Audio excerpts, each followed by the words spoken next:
taking place. Well, yesterday was a very busy day as we saw pockets of protests taking place in various locations across the country, from Anambra to Lagos to Abuja and Ijebu-Ode. Citizens exercised their right to protest emphatically. In Onitsha, Anambra State, citizens rose up in opposition to Governor Charles Soludo's declaration to close the Onitsha market for 1 week, following a defiance to comply with the order to end sit-at-home.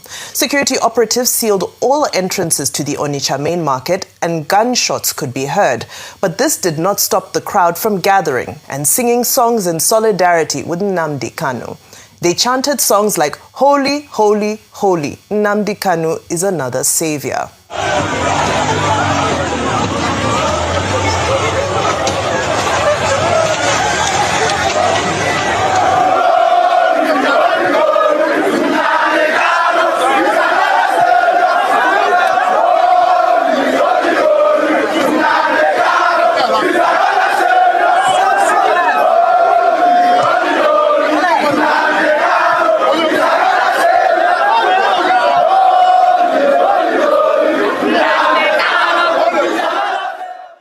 Well, still on the theme of protests, to Abuja now, where the National Industrial Court sitting in Abuja ordered workers under the Federal Capital Territory Administration to immediately call off their ongoing strike and return to their duty posts. The workers defied this order and continued protests yesterday, leading to the minister, Wike, to make this particular statement.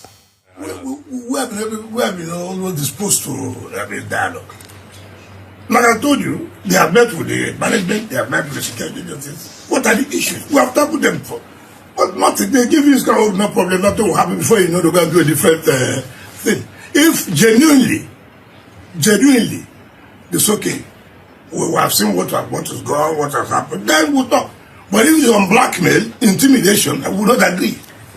If you like, go and hire all the civil servants in the whole world, take over Abuja, not my business. All right, so we're seeing backlash in Anambra after the order that was made by the governor of the state. And I'm not sure if this is the level of backlash that people expected, especially the solidarity with Nnamdi Kanu, who we know yesterday was also denied his request to transfer prisons.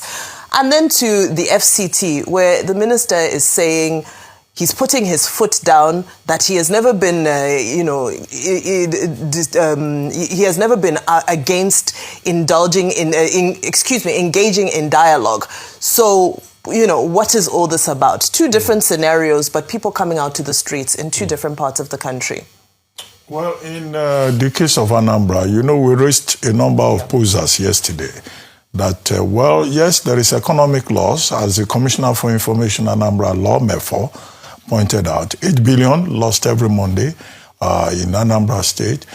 Collectively, the whole of the Southeast, by their calculations, about 19.1 billion lost because of sit-at-home. So the main argument is about the economic loss for state governments and for particularly Anambra, that wants to attract investment and encourage productivity.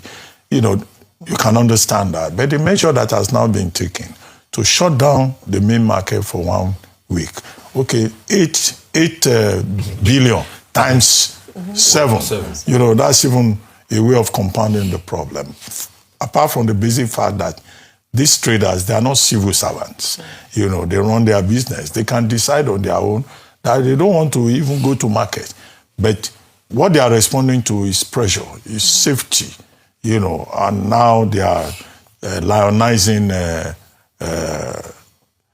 what's his name now? Nnamdi Kanu. So I think the way forward will be one of constructive, continued engagement with these traders to make them see that it is in their own interest for them to go to work for productive purposes to help the domestic economy.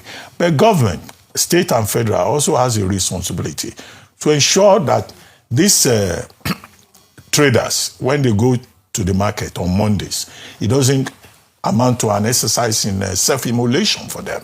What if they are attacked by the same characters who say markets should not open? Who will protect them? Is the state, capable of protecting them and making sure that they can trade, they can do their business, you know, in a very peaceful, safe environment. So these are the issues here. It's also unfortunate that there was a report that they were tear gas, they were attacked by security agents. Yes. Well, I don't think, you know, it should go that far, because that will amount to alienating, you know, the Onitsha market traders who once gave us beautiful literature, Onitsha market literature, you know, which we can never forget in the study of Nigerian literature. So it's a very big cultural center. Quickly, as for the Minister of FCTA. The FCTA workers protesting, well, the place to resolve dispute, of course, the National Industrial Court. And they've gone to the National Industrial Court. The National Industrial Court has said they should suspend the strike. I think that association, that joint union action, you know, should be suspended in obedience to what the court has said. And then other issues can be resolved. And that's why Minister Wike was talking about dialogue. There's something called collective bargaining. There is, whatever the problem is, you know, the senior staff and the other people involved, they will just have to sit down with management and resolve whatever is out there. So I think to that extent, the minister is on terra firma to say whatever the problem is, let's dialogue. However, is addition to it that nobody can intimidate me. We will not succumb to blackmail, and that if you want to blackmail, it's none of my business. So it was sounding conciliatory on one hand, and then talk about blackmail, intimidation. That doesn't seem to show the true spirit, you know, of a dialogue. But also in that particular case, there's no matter so difficult that cannot be resolved with dialogue and diplomacy. Absolutely. And I think people should talk to each other real quickly. If he cares to take it, my advice for Governor Soludo is go and open that market. It's not needed. I know, Governor Soludo, a lot of people will be telling you around you that if you open that market, it will look as though you have bulked to pressure and everything. Don't listen to them. You want your state to be safe. You don't want the rancor on the streets of your people. You don't want this to happen in Onitsha and people scampering around and police shooting tear gas. What if people were killed yesterday? That would be another blood on your neck. Go ahead and open the market. As regards the sit at home, see, we all know that criminal elements have hijacked the sit at home. Nnamdi Kanu has said many times in the courts that I do not support the sit at home. All right, yes, it started as a reaction, but they have now seen that you know the start of something, you don't know the end of the thing. As long as you cannot provide security for the people, which anyway, there's no way you can provide security for anybody in this country. There's no security in Nigeria. We are just all living by the grace of God. So as long as you know that, just allow these people trade. The question I keep asking the government, you think these people don't want to trade? You think they don't want to utilize and make more money on a Monday? They want to. You think they want to turn their Saturdays into like Mondays? Now they now walk up to Saturday. I think, but it's because it's the new normal. So until this simmer out, please, Governor Soludo, don't let people deceive you. Just go there and fix it. There's no security in Nigeria, then disband the police and wait for the chaos that will come. I'm not sure we're going to take it. Let's give them some credit. Dr. Bati, with due respect, yes, I give the military and the police credit, but you and I know that there's no security in this country. Okay. See, wait a minute, Vimba. There's security in the country that they went to pick up 177 people. And after picking up the 177 people, the local government chairman begged the people in that village that please don't tell the world that they picked them up. And they went back to pick up another 6 people. Well, I think it's about speaking in ultimate terms, really, because we can't say 100%. It's not an ultimate statement. But of course, the presence of insecurity is a very valid conversation that is being held. Ayo, still more protests took place in other places around Nigeria. Yesterday, the members of the Food, Beverages and Tobacco Senior Staff Association, the National Union of Food, Beverages and Tobacco Employees, and a group identified as Concerned Citizens of Nigeria staged separate protests over the ban on alcoholic drinks in sachets by NAFDAC. However, another group simultaneously mobilized in support of the agency's decision, calling for the ban to be fully enforced in the public interest. So whilst there were union members who carried placards with various inscriptions which read, "Stop destroying local manufacturers, 5.5 million Nigerians cannot be pushed to the streets," the counter-protesters also carried their own placards which read, "Alcoholic sachet drink is killing Nigerians, it must be banned. NAFDAC, don't let them kill us with sachet alcohol." I thought this was quite an interesting one to highlight because yesterday we had brought up the topic of potentially sponsored protests or, protests that have various groups going against each other. The last protest took place in Ijebu Ode, where citizens staged a peaceful protest in support of the Ogun State government's decision to suspend the selection process for the next Awujale of Ijebu land. The protesters, under the banner of Ijebu Sons and Daughters and Ijebu Ode progressive youths, marched through major roads in the town carrying placards with inscriptions such as "Awujale stool is not for sale. Governor Abiodun, save Ijebu land from crisis. We want the best prince as Awujale and let there be a free and fair selection process." Well, this also comes after a separate development where the contents of the Ghana Must Go bags that were delivered to the Afro-Budgets. Zimbabwe must go bags, Dr. Abati. Jute bag. Jute bag. I'm staying here. I'm not going anywhere. Jute bags. Even if you name it Zimbabwe must go, this Zimbabwean will stay. Well, the contents of those bags has been revealed. If you remember yesterday, we showed you a video where these jute bags had been delivered to the Afro-Budgets. Now, we've seen a new video that shows the contents of the bags. And the bags actually contains documents for each of the contenders who are in the running to be selected. Dispelling concerns that this may have been some form of bribery or coercion. Let's take a look. Fún ọ̀gbẹ́ni Odi Adébísí Adáran láti fi máa fi wọ́n wípé àwọn nǹkan tí ó wà nínú àpò yìí òun rèé tí wọ́n ṣe ṣí lẹ́ẹ̀kọ̀ọ̀kan tó sì fi wọ́n. Àwọn àgbààgbà náà wà ń kalẹ̀ láti máa mójútó bó ṣe ń lọ. Òun ni wọ́n fi wọ́n ọ̀gbẹ́ni Odi yìí. Wọ́n fi wọ́n yìí lẹ́ẹ̀kọ̀ọ̀kan kó lè mọ̀ wípé àwọn ìwé àwọn ọmọ oyè ní bẹ́ẹ̀. Well, there you go. It was a very busy day yesterday. I said that it doesn't have to be. So maybe it's an opportunity to disabuse the minds of Nigerians that when you see a Ghana must stay bag, Ghana must stay. Because I don't know if jute bag. No. Nobody will know what jute bag is.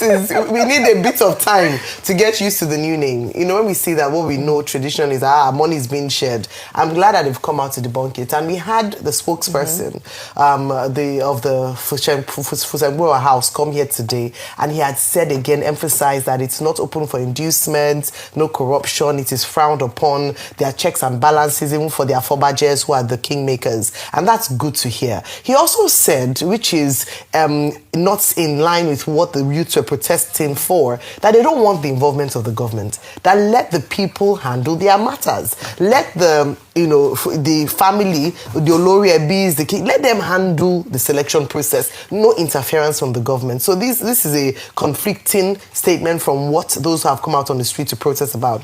Now, speaking about protests in general, you said it, this is supposed to be a tool for expressing in a very peaceful way and backed by the Constitution citizens' displeasure or to make a statement. It will be very sad if this is now hijacked politically, where people are sponsored and where serious matters that ought to be looked into, debated, or awareness is raised is now a matter of you versus me based on who the highest bidder is. I think it will be quite sad for the voice of the Nigerian people. Now, very quickly to what's happening with the food beverage, the alcohol sachet ban and so on.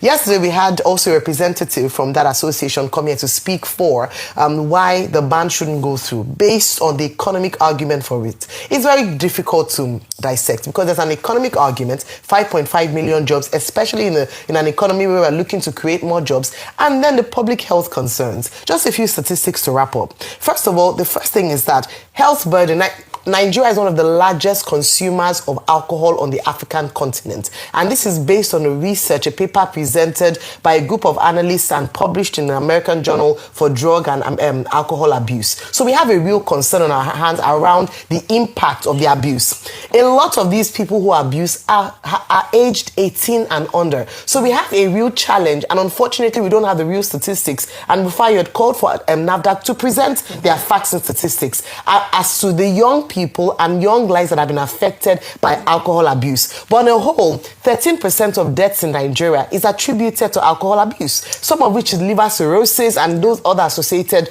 deaths. So is it worth the economic argument for us to have this public health concern? These are some of the things that we should engage on and really deliberate to know whether or not there should be a sachet ban. And the reason why the sachet ban has come into question is the accessibility.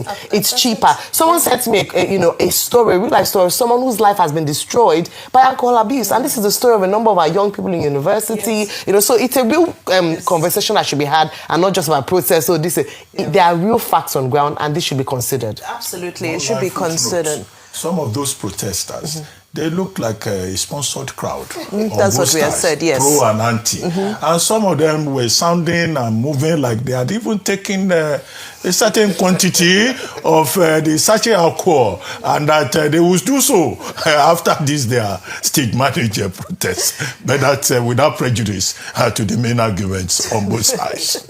Thank you for that note, Dr. Abati. Let's quickly go to London, where British prosecutors on Tuesday said that the former Nigerian oil minister, Dizani Alison Madueke, often accepted bribes from industry figures, including the use of multi-million-pound properties, luxury goods, and the use of private jets in exchange for oil and gas contracts.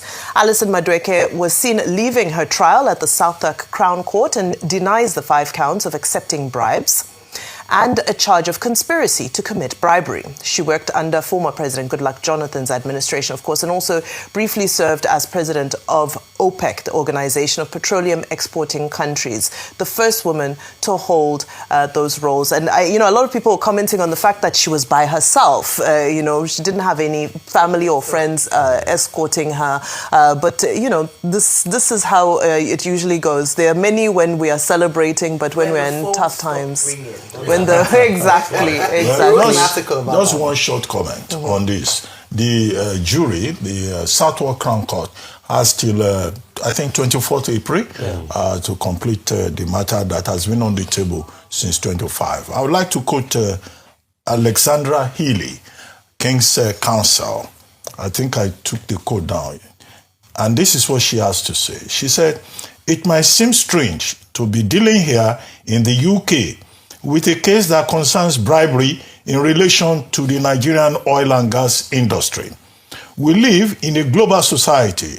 Bribery and corruption undermine the proper functioning of the global market. This is an important public interest in ensuring that conduct in our country does not further corruption in another country." That, I think, is the pith of the matter. As for the other details, the jury, the court will do its work, and it's not for us to do the job of the court. Absolutely. For it. Yes, it will play out in the court, and I think that statement by that King's Counsel is also very hypocritical, because they are the purveyors of bribery and corruption money. It's their pounds, when they are bringing these illicit pounds to come and buy the property, UK does not reject them. No, they will allow them to buy the property and all of that. But as this case will continue to unfold, I believe we'll have a lot of time to unpack it. But let's